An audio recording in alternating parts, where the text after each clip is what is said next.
So, if you want to use World History Commons to find great secondary sources, there's a couple of different options. Teaching, methods, and reviews all offer different types of secondary sources.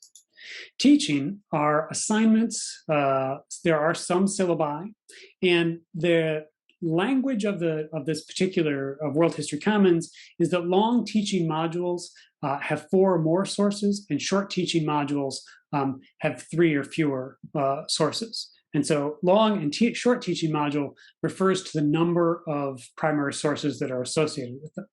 And when you click through onto a module in teaching, you'll generally see an overview, which provides you with a secondary source explanation of kind of what the module is about. Oftentimes, you will see an essay.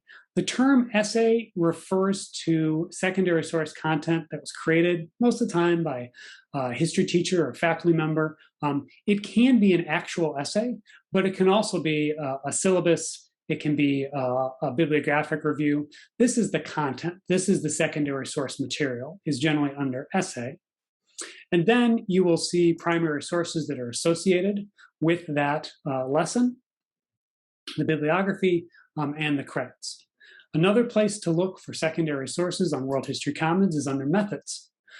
Methods is when you're trying to figure out how to teach a type of source, say newspapers, or you're doing music. And here the entry point is the methodology, like you're starting with the how to teach this source. And then say if you go and you look at analyzing music, which is one of the methods sections, it'll give you an essay, you'll have your overview.